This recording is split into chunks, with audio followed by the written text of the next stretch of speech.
우리 함께 마태복음 22장 37절에서 38절 말씀 살피겠습니다.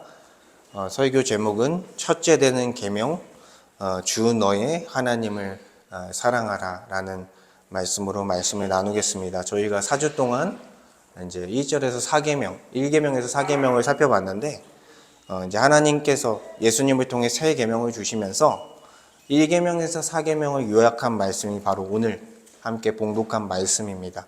그래서 함께 이 말씀을 통해 다시 한번 이 계명에 대해서 살펴보도록 하겠습니다. 그래서 우리의 믿음은요, 반드시 시험을 통해 드러납니다.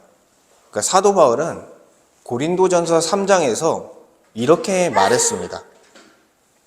만약 누구든지 금이나 은이나 보석이나 나무나 풀이나 지푸라기로 그 위에 세우면, 그러니까 예수 그리스도의 터라는 그 위에 우리의 믿음과 우리의 믿음에 의한 헌신과 신앙생활을 세워가는데, 어떤 사람들은 금이나 은이나 보석과 같이 그런 것으로서 그 신앙을 세워가고, 어떤 사람들은 나무나 풀이나 지푸라기와 같은 것으로 이제 세워간다라는 거예요. 그래서 그 위에 세우면 각각 공력이 나타날 터인데, 이 공력이 우리의 신앙생활, 우리의 헌신, 우리의 열매들을 말하는 거예요. 믿음에 의한.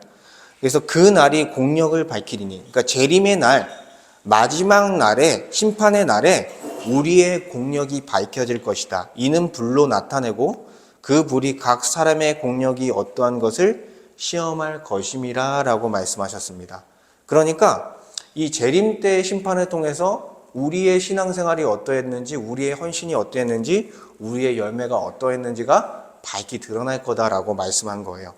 그래서 이 재림 전에도 어떤 이 심판의 전조로서 불시험이라는 걸 줍니다. 불시험이라는 걸 주는데, 이것이 우리의 믿음이 진짜 금 같은 믿음인지 아니면 풀과 지푸라기 같은 것인지를 드러낸다라는 거예요. 그 시험 자체가. 그래서 욥은요, 많은 고난을 당했죠. 그 고난을 당하면서 이 욥이 하는 고백이, 나를 단련하신 후에 내가 정금같이 나아오리라고 이렇게 고백했습니다. 이 고백은요, 고난과 어려움과 어떤 유혹 속에서도 하나님을 신뢰하고 그분께 모든 삶을 의탁드리는 그 믿음의 이제 고백인 거예요. 그러니까 여러분, 우리의 믿음도요, 고난과 어려움, 그 시련 앞에서, 그 강한 유혹 앞에서 드러난다라는 거예요. 우리의 믿음이 어떤 믿음인지가 드러난다라는 것입니다. 우리의 믿음이 금인지 아니면 풀과 지푸라기 같이 그냥 그 불에 타버리는 그런 믿음인지 그때서야 드러난다라는 것입니다. 그래서 우리가 고요하게 주일 예배를 잘 참석할 때는 모릅니다. 믿는 자들에게는 무조건적으로 불시험이 찾아옵니다. 그래서 하나님은 우리의 믿음을 연단하기 위해 시험을 허락하시는데, 사실 이 시험을 하나님께서 허락하셨다기보다는 우리가 아직 거룩하게 다듬어져 있지 않기 때문에, 그런 상태가 아니기 때문에 우리가 믿음으로 살아가려고 할 때 우리 안에 있는 죄성과 또 주님이 주신 진리와 충돌함으로써 우리가 시험을 당하고 있구나라고 그냥 생각을 하고 있는 거예요. 그래서 하나님은 의도적으로 우리를 시험하신 것이 아니라 우리의 죄성, 진리 가운데 있는 우리의 모습이 진리와 맞부딪히며 시험을 당하게 되는 것이다 라는 것이죠. 그래서 옛 습관을 제거하는 과정이 바로 시험이라는 거예요. 우리의 죄성을 제거하는 과정이 바로 시험을 받는 과정이다라고 할 수 있습니다. 그래서 여러분의 믿음은 금입니까? 아니면 풀과 지푸라기입니까? 오늘날 우리의 문제는요, 불시험이 아니라, 큰 불시험이 아니라 작은 불시험 앞에서도 너무나 쉽게 하나님을 저버리는 현실을 마주한다는 거예요. 그래서 직장의 일, 어떤 가정의 일, 그리고 세상의 즐거움과 나의 감정 등 이러한 것들 때문에 우리의 마음이 하나님에 대한 예배와 헌신을 저버릴 때가 많다는 것입니다. 그 순간 드러나는 것은 우리의 믿음이 금인지 아니면 풀과 지푸라기인지가 드러난다는 거예요. 근데 대부분이 원래 어떤 사람들이었어요? 풀과 지푸라기 같은 그런 믿음을 갖고 있는 사람이었어요. 우리도 그런 사람이었죠. 지금도 정금같이 다듬어지고 있는 그런 상황인 거예요. 여기서 금인지 풀과 지푸라기 모두 신자를 말하는 거예요. 이 말씀에서는. 그래서 신자를 말하지만 이런 과정을 겪는다라는 것이죠. 그래서 우리가 예배를 범하고 헌신을 저버리고 믿음의 연약함을 보이는 근본적인 원인이 있습니다. 그 근본적인 원인이 뭐냐면 바로 하나님을 사랑하지 않기 때문이에요. 하나님을 사랑한다 하더라도 하나님보다 나를 더 사랑하기 때문에 믿음이 흔들리고 헌신이 무너지는 것입니다. 그러니까 신앙의 주도권을 누가 갖고 있는 거예요? 하나님이 아니라 내가 쥐고 있는 거예요. 그래서 이렇게 사랑의 질서가 왜곡되어졌을 때 하나님의 법이 아니라 하나님이 원하시는 뜻을 따르는 것이 아니라 자신의 욕심과 원함을 따라 살게 된다라는 것이죠. 그래서 지난 4주 동안 10계명 1계명부터 4계명까지를 저희가 살펴봤습니다. 그래서 이 10계명은 하나님의 언약 백성에게 주신 거룩한 지침이라고 제가 말씀드렸어요. 그래서 이 10계명은 특별히 1계명에서 4계명까지는 하나님에 대한 계명이라고 말씀드렸습니다. 그리고 오늘 말씀에서 예수님께서 새 계명을 주신다라고 말씀하시면서 두 가지 계명을 주셨는데 바로 첫째 되는 계명을 오늘 살펴보려고 합니다. 그래서 오늘 말씀을 다시 한번 읽어보면 예수께서 이르시되 내 마음을 다하고 목숨을 다하고 뜻을 다하여 주 너의 하나님을 사랑하라 하셨으니 이것이 크고 첫째 되는 계명이요 라고 말씀하셨습니다. 그러니까 예수님께서 이 말씀하신 상황은요, 율법 교사가 예수님을 시험하려는 그런 자리였습니다. 그러니까 선생님, 율법 중에서 어느 계명이 크니까? 라고 질문하면서 단순히 호기심에 의한 질문이 아니라 613가지의 율법 조항 중에 무엇이 더 중요하냐는 그런 논쟁을 두고 유대인이 이제 예수님께 질문한 것인데 이것은 예수님을 난처하게 만들기 위해서 질문한 거예요. 사실 다 중요하죠. 613가지가. 근데 예수님을 난처하게 하기 위해서 이렇게 질문한 것이다. 근데 예수님은 어떻게 답변하냐면 오늘 말씀으로 답변한 거예요. 예수님은 단호하게 말씀하셨습니다. 내 마음을 다하고 목숨을 다하고 뜻을 다하여 주 너의 하나님을 사랑하라.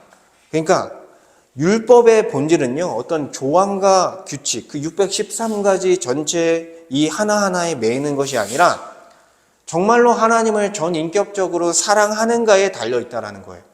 정말 하나님을 사랑해서 주님이 주신 법을 지키고자 하는 마음이 있는가가 더 중요하다라는 사실을 알려주고 있는 것입니다. 그래서 마음과 목숨과 뜻은 인간 존재의 전부를 의미합니다. 하나님 사랑은 단순한 감정이 아니라 우리의 중심, 마음과 그리고 우리의 생명 정체, 목숨과 우리가 생각하는 것, 우리의 목적, 그 뜻을 다해 드리는 헌신이라는 거예요. 그래서 이 사랑이라는 것이 모든 계명의 뿌리가 된다는 것입니다. 신앙의 본질은 결국 하나님에 대한 사랑에 초점을 맞추고 있다는 거예요. 그래서 이처럼 믿음과 그 믿음으로 인한 예배와 헌신은요, 어디서부터 시작한다? 하나님에 대한 사랑에서부터 시작되는 것입니다. 여러분, 자식에 대한 헌신은 어디서부터 시작됩니까? 자식에 대한 사랑에서부터 시작됩니다. 그리고 남편과 아내에 대한 헌신은 어디서부터 시작됩니까? 그 남편과 그 아내에 대한 사랑에서부터 시작되는 거예요. 그리고 내가 아끼는 친구를 위한 희생, 그리고 그들에게 시간을 기꺼이 내는 것은 어디서부터 시작됩니까? 그 친구에 대한 사랑에서부터 시작된다라는 거예요. 그러니까 우리는요, 이것을 알아야 되는 것이죠. 우리는 연약하여 금이 아니라 풀과 지푸라기와 같은 그런 믿음을 가지고 있을 때가 참 많다라는 거예요. 그래서 너무나 작은 불시험에도 넘어지는 우리의 연약함을 발견하고 있다라는 것이죠. 이 풀과 지푸라기와 같은 믿음을 가진 사람들은요, 이 성경의 그 첫 번째 제가 말씀하신 고린도전서 3장 말씀을 이어서 보면 구원을 받긴 받습니다. 근데 불 가운데 받는 것과 같다라고 말씀하고 있어요. 무슨 말이냐면 구원을 받긴 받는데 신앙생활을 제대로 하지 않으니까 수치스럽게 겨우 구원을 받는다라는 거예요. 수치스럽게. 그리고 그들이 살았던 삶에서 참된 안식을 누리지 못했다라는 것을 설명해 주고 있는 것입니다. 이렇게 연약하게 신앙생활을 하는 것을 보면서 하나님은 성령을 통해 탄식하는 거예요. 성령을 통해 탄식하시며 안타까워하십니다. 그리고 그렇기 때문에 하나님은요, 우리의 믿음과 우리의 헌신을 회복시키기를 원하신다는 것입니다. 그래서 우리가 어떻게 하나님에 대한 예배와 헌신을 다시 회복할 수 있겠습니까? 바로 우리가 하나님께서 우리에게 행하신 그 완전한 사랑, 정말 그 무조건적인 사랑을 다시 마주했을 때, 그것을 말씀을 통해 발견하고 그것을 감격했을 때 가능한 것입니다. 그래서 오늘 이 말씀을 통해서 우리를 위해 내어주신 하나님의 사랑을 다시 찾길 원합니다. 그리고 하나님을 진정으로 사랑하는 백성과 자녀로서 다시 회복하기를 원합니다. 말씀을 보며 더 나눠보도록 하겠습니다. 첫 번째로, 왜곡된 사랑은 하나님에 대한 예배를 저버린다라는 거예요. 하나님을 사랑한다고 고백하면서도 실제로는 자기 자신을 더 사랑할 때가 있습니다. 나의 만족과 나의 어떤 욕망, 나의 편안함을 우선시할 때 하나님을 사랑하는 마음을 밀려나게 만듭니다. 디모데후서 3장 2에서 4절을 보니까 마지막 때 말세의 사람들의 특징을 설명하고 있어요. 불신자만을 얘기하는 것이 아니라 사실 신자라 할지라도 미지근해진 그 신앙인들의 모습이 이렇습니다.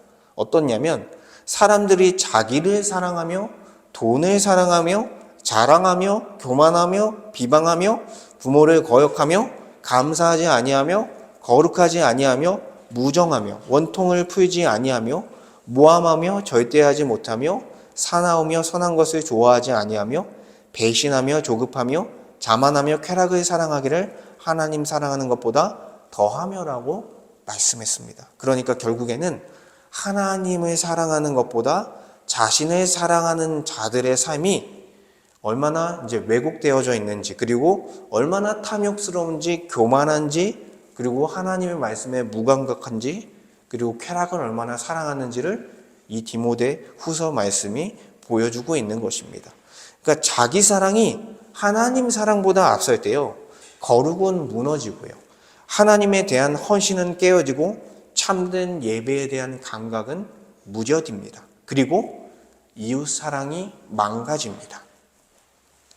그리고 예수님께서 마태복음 11장에서 이 세대를 무엇으로 비유할까 비유하건대 아이들이 장터에 앉아 제 동무들을 불러 이르되 우리가 너희를 향하여 피리를 불어도 너희가 춤추지 않고 우리가 슬피 곡하여도 너희가 가슴을 치지 아니하였다 함과 같도다라고 말씀했습니다. 그러니까 예수님께서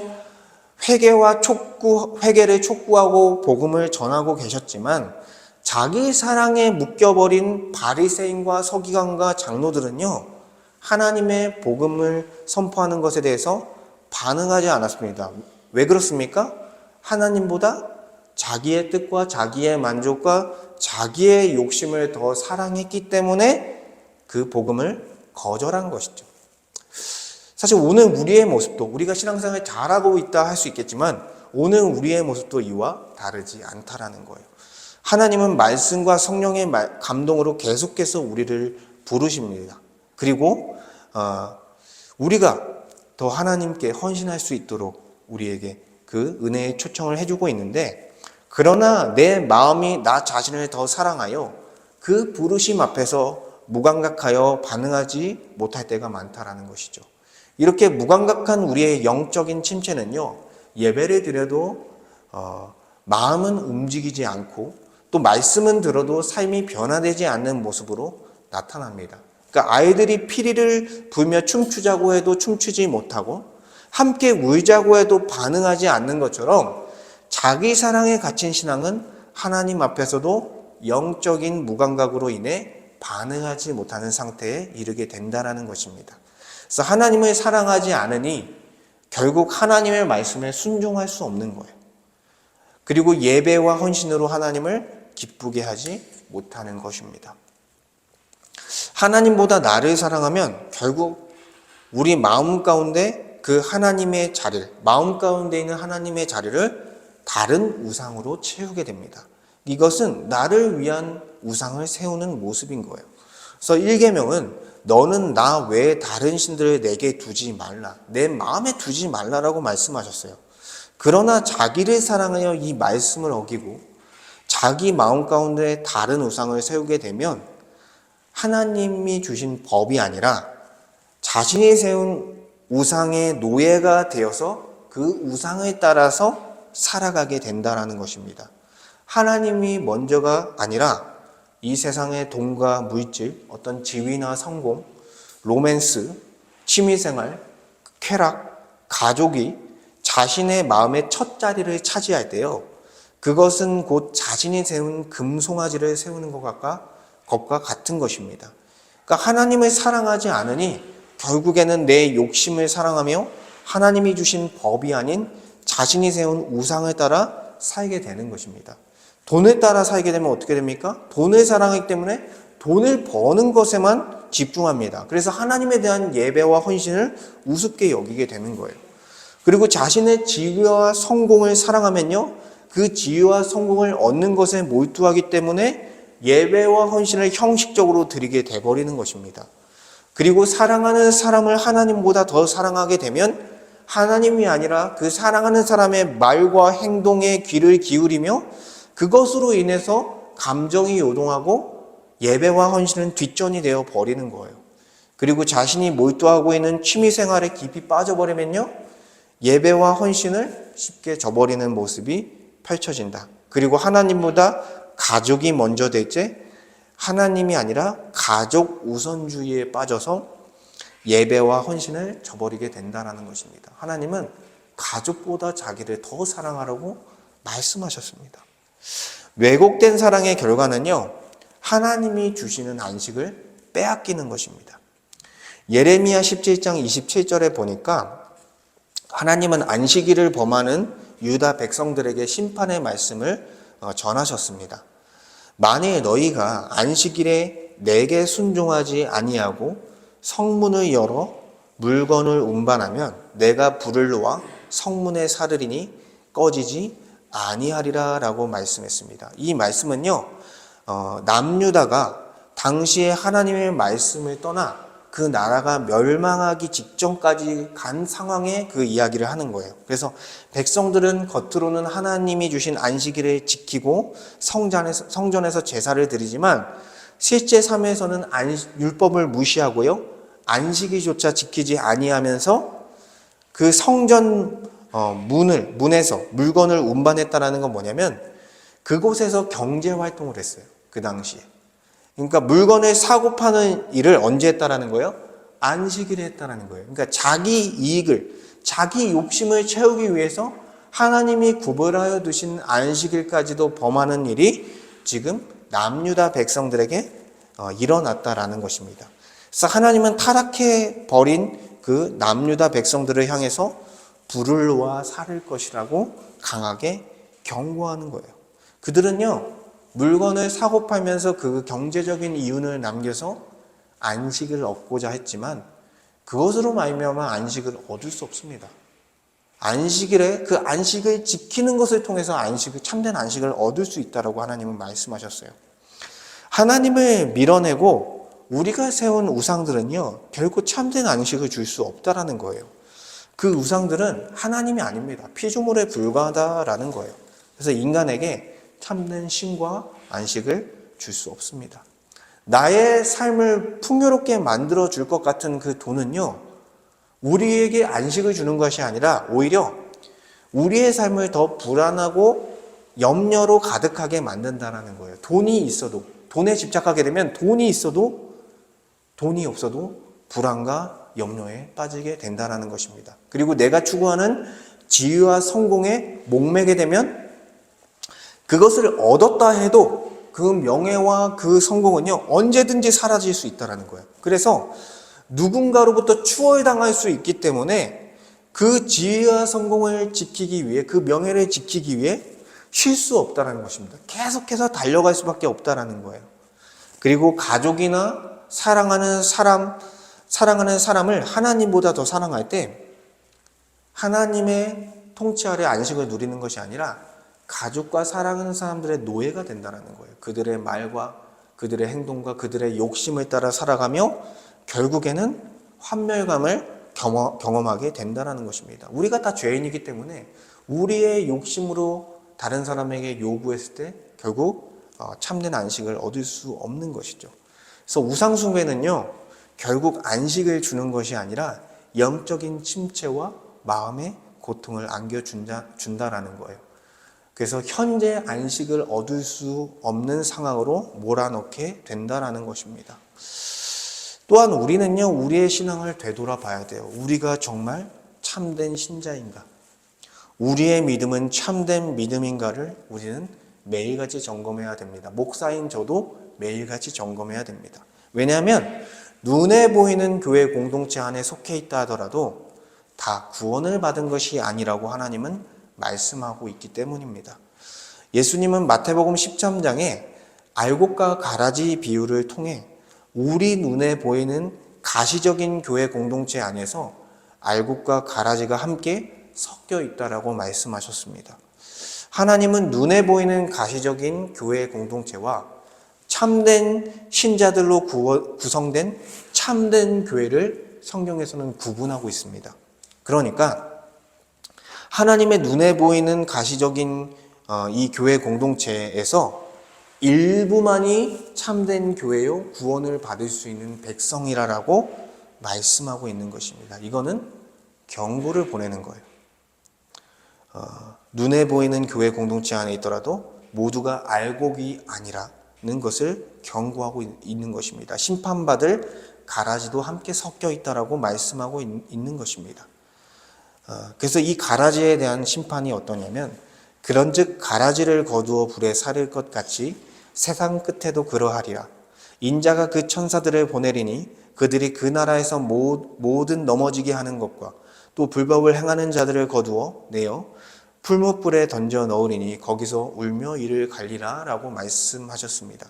그러니까 거짓된 믿음으로 교회 공동체 안에 있는 가라지들에 대한 심판을 경고하셨습니다. 결말은 불못에 떨어지는 거예요. 영원한 안식을 잃어버리는 것입니다.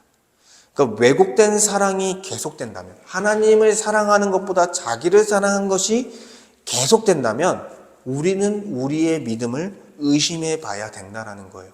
1년이 지나고 3년이 지나고 5년이 지나고 10년이 지났는데도 우리의 삶에 큰 변화가 없다면 우리는요, 알곡이 아니라 가라지의 가능성이 높다라는 것입니다. 안타깝지만. 예수님은 그들의 열매로 그들을 알지니라고 말씀하셨습니다. 그러니까 가시나무에서 포도를 또는 엉겅퀴에서 무화과를 딸 수 없다라는 거예요. 좋은 나무에서는 좋은 열매가 맺히고 나쁜 나무에서는 나쁜 열매가 맺히는 게 당연한 순리라는 것입니다. 그러니까 믿음은 어떻게 점검할 수 있습니까? 바로 믿음의 결과인 지속적인 회개와 순종 그리고 거룩한 말과 행실들이 우리의 신앙생활 가운데 점차적으로 확장되어 가고 있는가? 그것을 봐야 돼요. 우리가 완전하지 않죠. 그러니까 어제보다, 작년보다, 10년 전보다 오늘의 내가 신앙적으로 더 하나님께 영광을 올려드리고 있는가를 우리는 살피면서 내가 믿음이 있는지 없는지를 우리는 살펴봐야 된다는 것입니다. 결국 왜곡된 사랑은요, 현재의 안식뿐만 아니라 최종적 안식까지 취할 수 없게 만든다라는 거예요. 그래서 우리는 우리의 믿음을 돌아보며 우리가 정말 하나님을 알고 하나님의 사랑을 알고 하나님을 사랑하고 있는지를 되돌아봐야 합니다.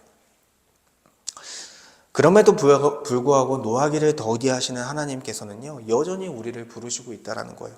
하나님께 거역하고 하나님의 말씀에 불순종하고 자기 욕심에 따라 살아가는 우리들을 계속해서 부르시고 있습니다. 말씀을 통해 초청하고 있고요. 여러분을 섬기는 목회자와 성도들을 통해서 초청하고 있다는 것입니다. 왜곡된 사랑을 그래서 바로잡고 다시 자신보다 하나님을 더 사랑하기를 하나님은 원하십니다. 그래서 두 번째로 왜곡된 사랑을 바로잡아 하나님을 사랑하고 참된 예배를 회복하자라는 내용을 좀 나누겠는데요. 하나님은 사람에게 먼저 나를 사랑해라, 내가 신이기 때문에 나를 사랑하라고 강압적으로 요구하지 않으셨습니다. 하나님은 사랑이시라라는 말씀처럼 그분 자체가 그냥 사랑이에요. 사랑이라는 것은 하나님의 그 본질 그 자체입니다.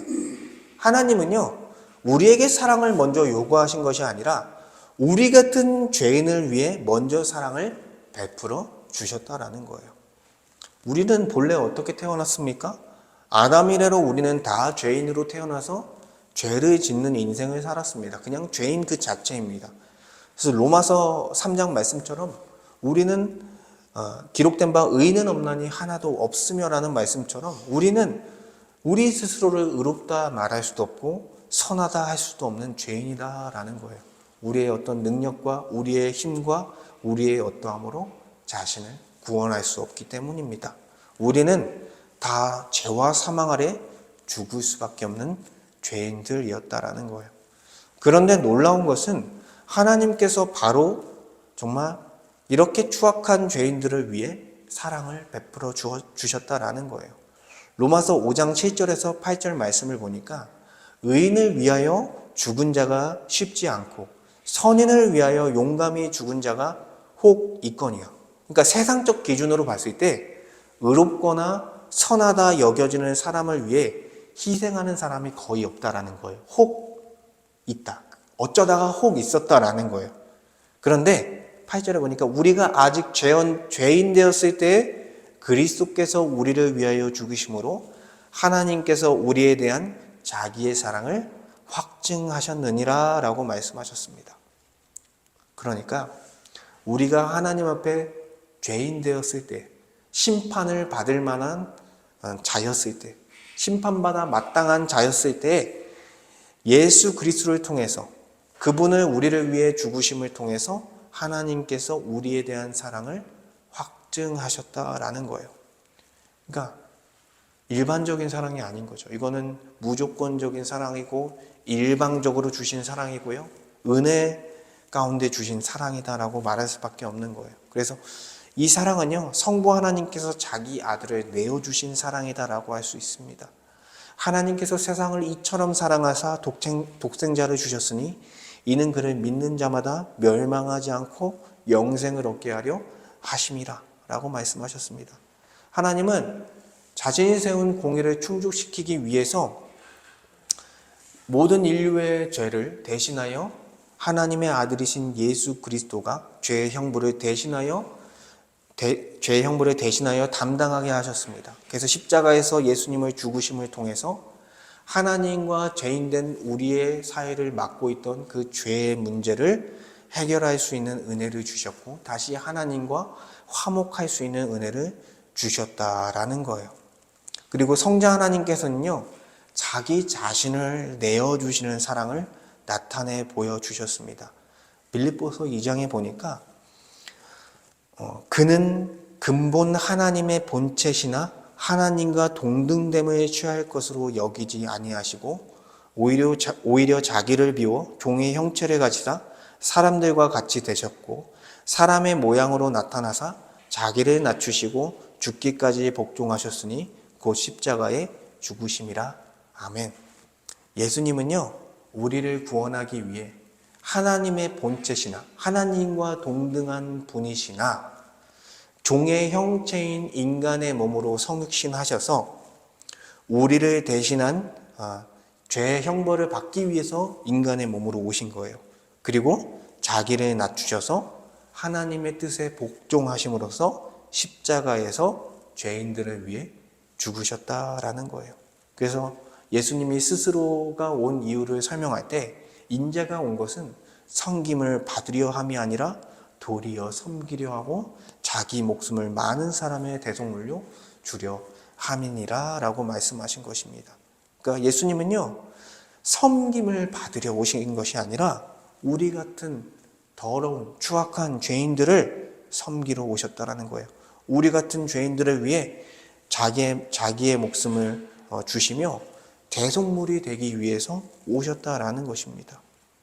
그분이 우리의 형벌을 대신하여 감당하시며 형벌 대속적 죽음을 당하신 것입니다.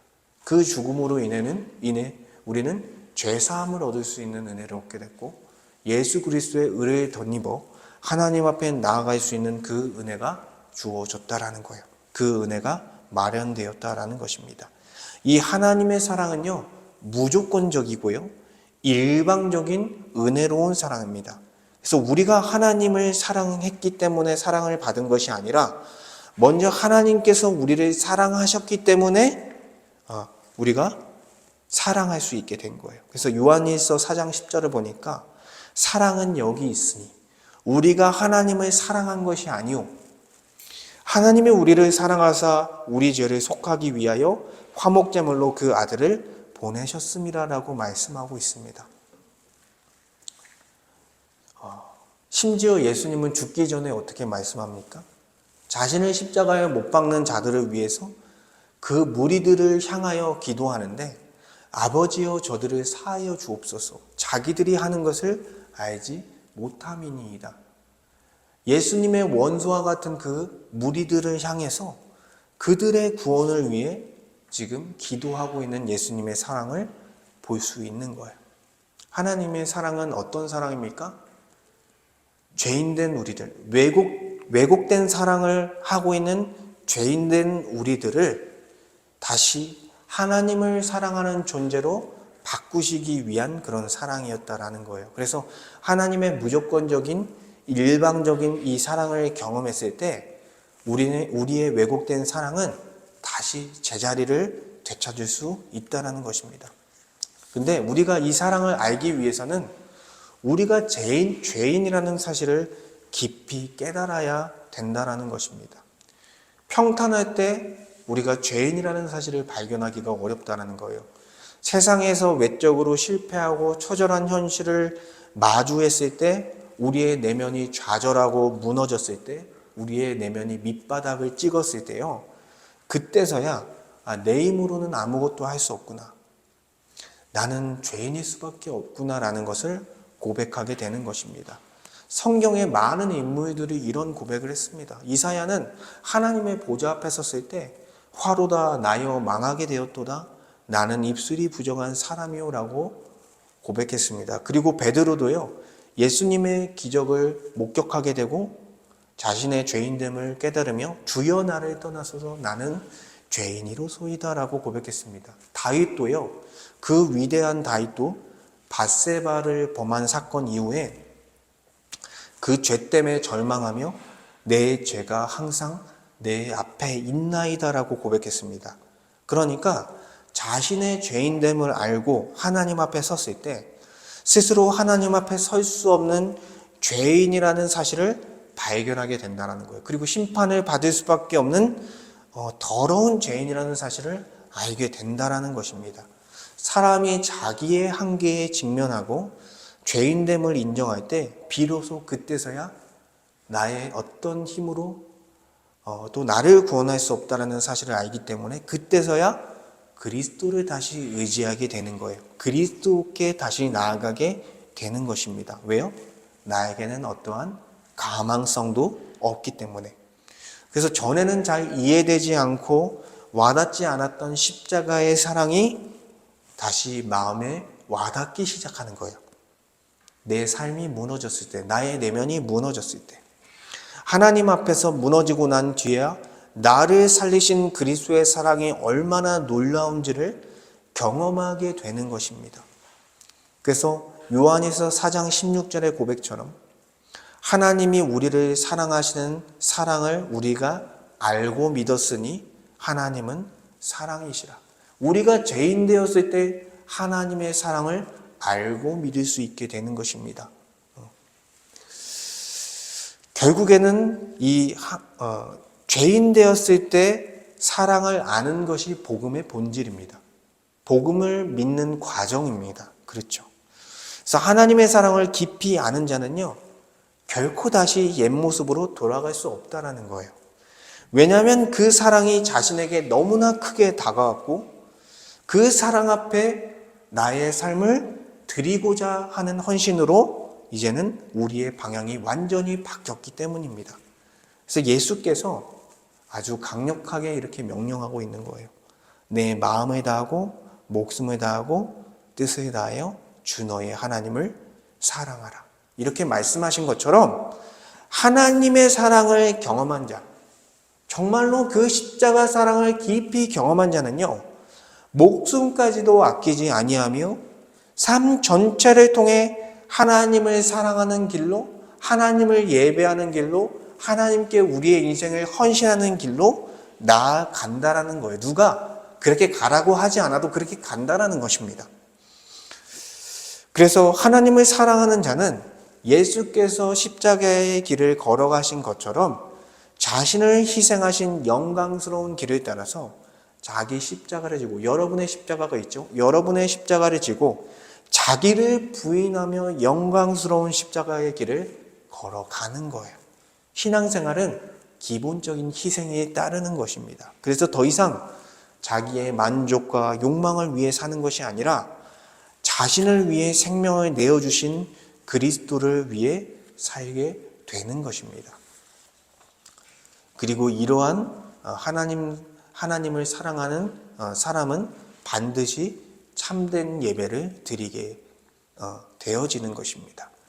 그래서 하나님을 사랑하는 자는 자신을 사랑하신 하나님께 참된 예배로 나아간다라는 거예요. 그래서 그것을 구체적으로, 그 예배에 대해서 구체적으로 알려주신 게 십계명 1계명부터 4계명이라는 것입니다. 그래서 1계명 다시 좀 살펴보면 너는 나 외에 다른 신들을 내게 두지 말라라는 말씀은 예배의 대상은 오직 하나님이심을 선언하는 것입니다. 하나님을 사랑하는 자는 창조자이자 구원자이신 하나님만이 참 하나님이심을 고백하며 다른 어떤 우상에게도 무릎 꿇지 않고 하나님만을 예배합니다. 2계명 너를 위하여 새긴 우상을 만들지 말고 그것들에게 절하지 말라라고 말씀하셨습니다. 이것은 예배의 바른 방법에 대해서 하나님이 정하신 대로 따라야 함을 가르쳐주고 있습니다. 인간의 욕망이 투영된 인간의 욕망으로 그려진 하나님이 아니라 성경에 계시된 하나님을 왜곡하지 않고 계시된 하나님 그 자체로 영과 진리로, 그 진리를 의지하며 성령 안에서 예배하는 것이 바른 예배의 방법이라는 사실을 알려주고 있는 거예요. 그리고 3계명은 너는 내 하나님 여호와 이름을 망령되게 부르지 말라라는 말씀으로 예배의 태도에 대해서 가르쳐주고 있습니다. 그래서 하나님의 이름은 하나님의 존재 자체를 의미하기 때문에 하나님의 이름을 가볍게 대하지 말고 두렵고 떨림으로 하나님을 경외하는 태도를 갖고 우리가 하나님의 형상된 존재로서 거룩한 삶을 살면서 하나님의 명예를 더럽히지 말라는 것을 의미하는 것입니다. 그리고 4계명 안식일을 기억하여 거룩하게 지키라라는 명령은 예배의 시간을 구별하여 드리라는 거예요. 하나님께서 7일이라는 시간의 질서를 주셨고 하루를 구별하여 하나님께 예배의 시간을 드리라고 명령하셨습니다. 그래서 이 시간을 구별하여 드리는 주일 예배는요, 1계명부터 4계명을 압축한 사랑의 표현이라는 것입니다. 그래서 이 주일 예배가 매우 중요한 거예요. 우리의 사랑의 표현에 어떻게 보면은 중심에 있는 것이 주일 예배라는 것입니다. 그래서 우리가 꼭 지켜야 되는 것입니다. 그래서 하나님의 사랑의 계명인 1계명부터 4계명을 지킬 때 우리는 하나님의 통치 아래 참된 안식을 누리는 거예요. 왜요? 하나님께서 우리를 다스려 주시는 주님이시오. 우리의 죄와 사망의 권세에서 우리를 건져내셔서 참 생명과 자유를 주셨다라는 사실을 그 예배를 통해 발견하며 그 통치 아래 참된 안식을, 참된 평화를, 참된 기쁨을 누리며 우리가 살아가게 되는 것입니다. 그래서 하나님을 향한 참된 예배는요, 하나님을 향한 최고의 헌신입니다. 그래서 이러한 예배의 모습이 바로 주 너의 하나님을 사랑하는 참된 신앙의 모습이라고 할 수 있습니다. 우리도 하나님의 놀라운 사랑을 경험한 자답게 하나님만을 예배하고 하나님이 정하신 방법과 태도 그리고 시간을 지키며 거룩하게 예배를 드리는 참된 예배자로 서기를 간절히 소망합니다. 그래서 사랑하는 성도 여러분, 오늘 우리는 내 마음을 다하고 목숨을 다하고 뜻을 다하여 주 너의 하나님을 사랑하라는 첫째 되는 계명을 살펴봤습니다. 우리의 현실은 언제나 이 사랑을 흔듭니다. 그렇죠? 직장의 요구와 가정의 문제와 세상의 유혹과 즐거움, 내 감정과 욕심은요, 끊임없이 하나님만을 사랑하는 것을 흔든다라는 거예요. 때로는 작은 불시험 앞에서도 우리의 믿음은 풀과 지푸라기 같이 드러날 때가 있다라는 것입니다. 그러나 하나님의 십자가 사랑을 다시금 알게 되고 경험한 참된 신자는 이렇게 고백하는 거예요.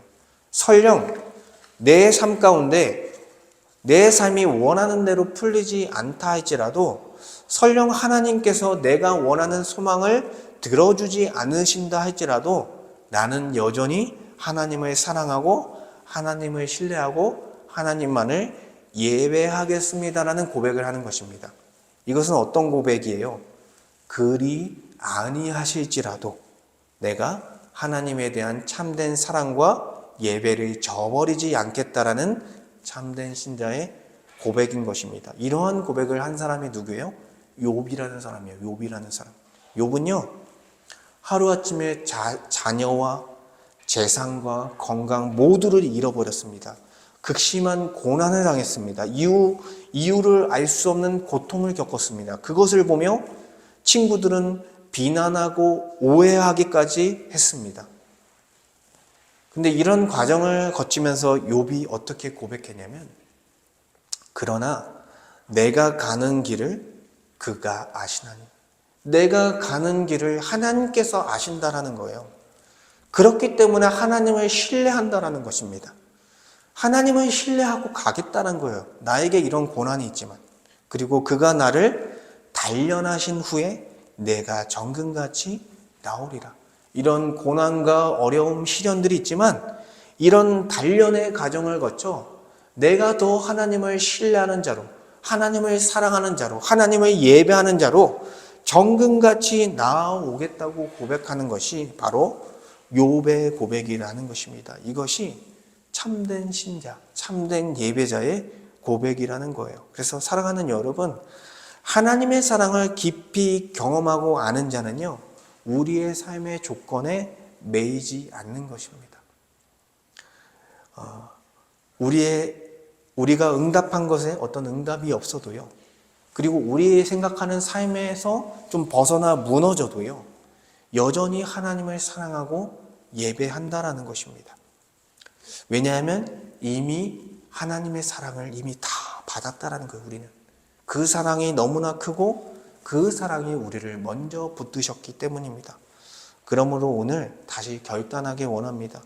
하나님보다 자신을 사랑했던 그 왜곡된 사랑, 우리가 세웠던 우상들을 제거하기 원합니다.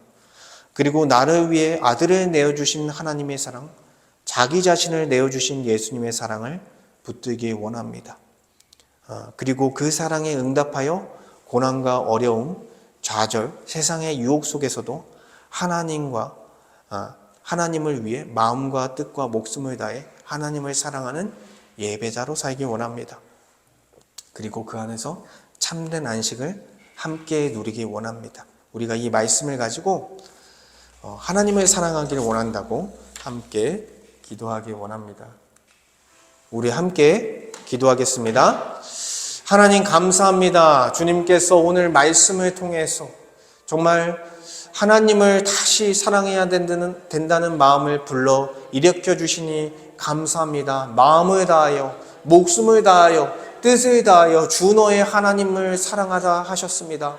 왜곡된 우리의 사랑을 바로잡아 주시옵소서.